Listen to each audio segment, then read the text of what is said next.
Hey Blue Drivers, we have a Conan the Barbarian version of our Fear No Fix video series today. We're on a 2009 Chevy Impala 3.5 liter, and you may have ABS codes of a C0035, 40, 45, or 50, but most commonly you're going to hear grinding or humming, especially when turning one way or the other. It could be your wheel hub. We're going to apply lots of force today to change the wheel hub on this. This isn't a very hard repair. We are going to be working with the car off the ground, so you're going to need a jack, some chocks, some jack stands. You want to be real safe when you're doing this. And also, there are a couple of high torques involved here, so you might need a pretty big torque wrench. Let's get to it. Here are the tools and equipment you need to change your wheel hub assembly. A socket wrench, a 13 millimeter, 15 millimeter, 19 millimeter, and 34 millimeter socket, a torque wrench, a rubberized no bounce or mallet, a gear puller, a 1/2 inch breaker bar, jack and jack stands, wheel chocks, and a bungee cord. Before we lift the car, we're going to break the torque on the axle nut. Now, one important note, on some vehicles, if you break the axle nut torque with the full weight of the car on the ground, you can damage the wheel bearing. In this case, we're replacing the wheel bearing with the wheel hub assembly, so it doesn't matter. Use a screwdriver or another tool to pry off the axle nut cover.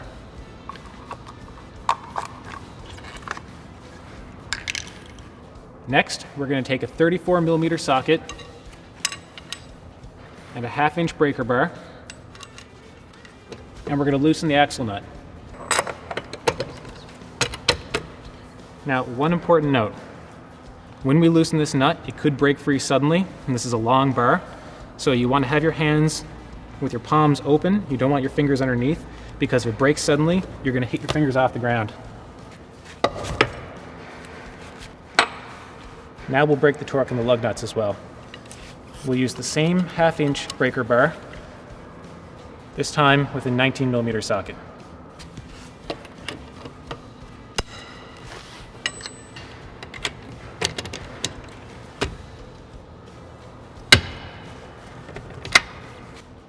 Now we'll lift the car. Make sure the car's in park and set the parking brake and chock the wheels. And we're going to jack the car up from the front subframe. Make sure you don't place the jack on the radiator mount.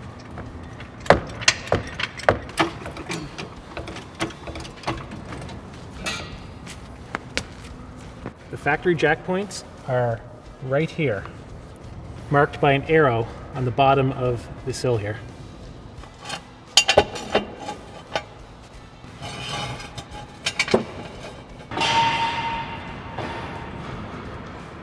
Now we'll remove the wheel.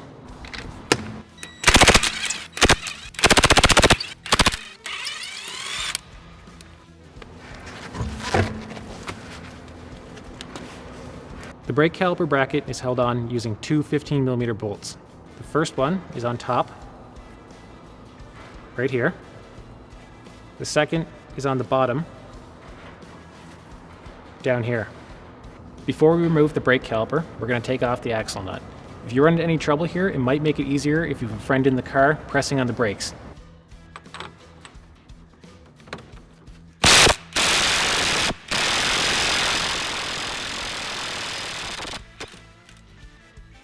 We'll remove the two caliper bolts using our 1/2 inch breaker bar. Also, while you're braking the bolts, keep an eye out that you're not hitting your brake line here. In case you haven't noticed, this one's a little bit rusty.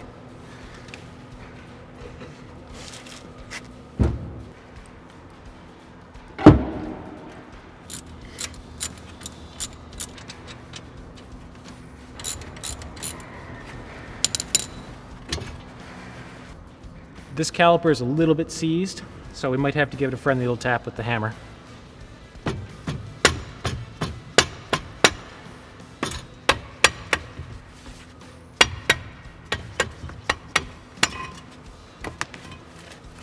This is a pretty heavy caliper. You don't want to hang this from the brake hose, so we're going to use a bungee cord.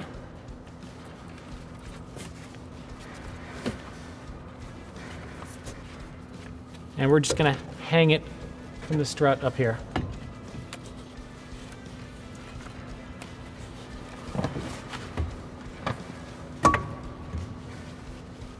Now the rotor just came loose on its own here. Sometimes you might have to hit it with a hammer. We got real lucky, so we're just going to pull this off. Now if you're like me, you hate it when they cheat in these videos. I know you're not going to believe me. I swear we didn't cheat here. The axle is perfectly loose. You can push it in with your thumb. This will probably almost never happen to you. If it is stuck, there are a few different things you can try. You could hammer it, there's a special GM tool, or you could use a gear puller. Now, if we weren't the luckiest people on earth, this is how we'd do this.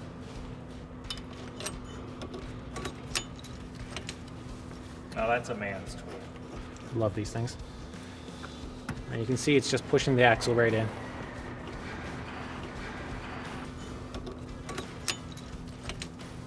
Now we'll remove the wheel speed sensor cable.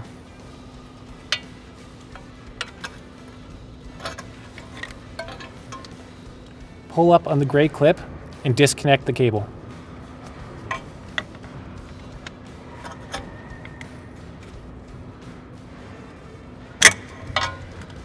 Next up, 3 13mm bolts.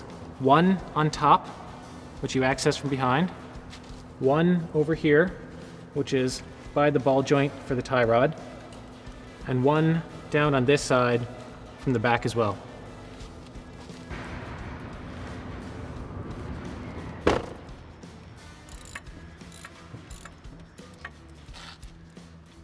For this top one, if you have any trouble getting on it, it can help to push in on the axle to make more space in the back.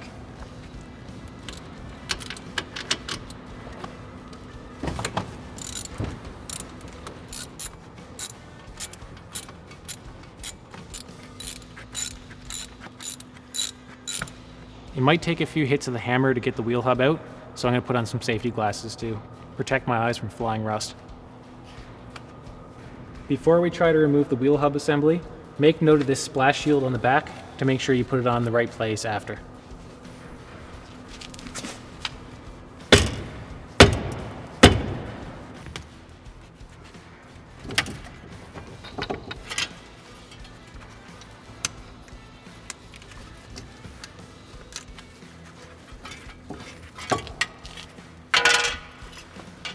There it is. Quite a difference, old versus new, especially in a salty environment like this. Because of the high torque involved with putting this back together, you have to have new bolts to do it. Do not reuse your bolts for this. One extra note, it wouldn't hurt to put a little bit of anti-seize on the axle splines, but I didn't bring it today. I forgot it at home, so I guess that's not happening.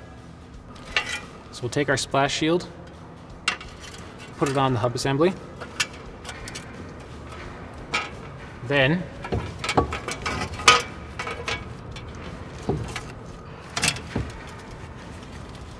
feed the sensor cable in through the gap under the axle and push the hub in. If necessary, you might need to give it a couple of taps, just light taps.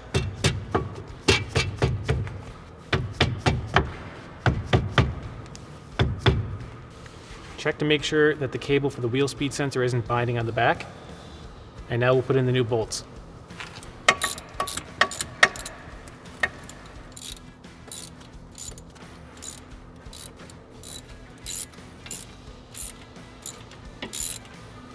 Torque to 96 foot-pounds.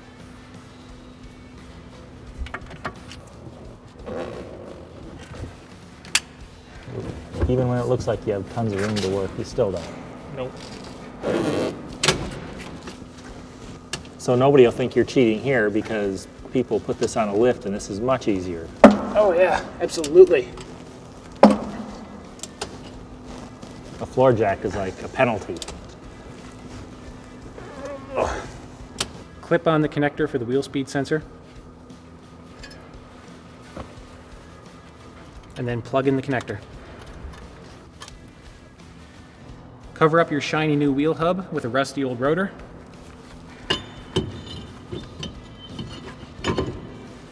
Much better. And now we're going to put the caliper back on. We mentioned earlier this caliper is a little bit seized, so we're probably going to have to hammer it on a little bit. That's a repair for another day.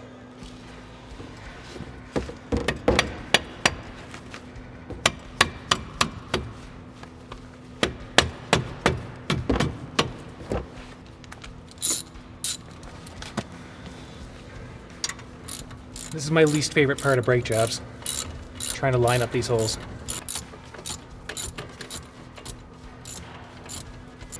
Torque to 133 foot-pounds.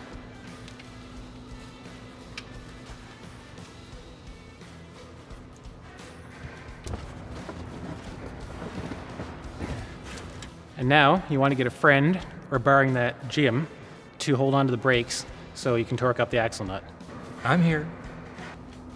Now we install our new axle nut.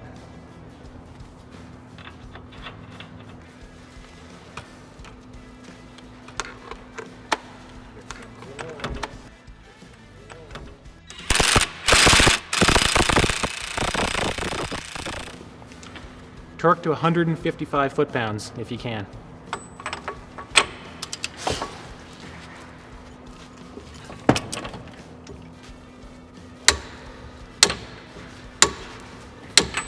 Now we'll put the front wheel back on.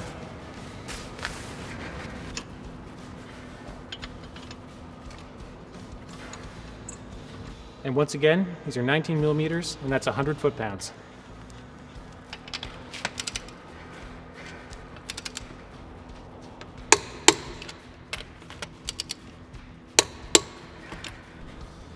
And now we'll pop the cover back on. And put down the car.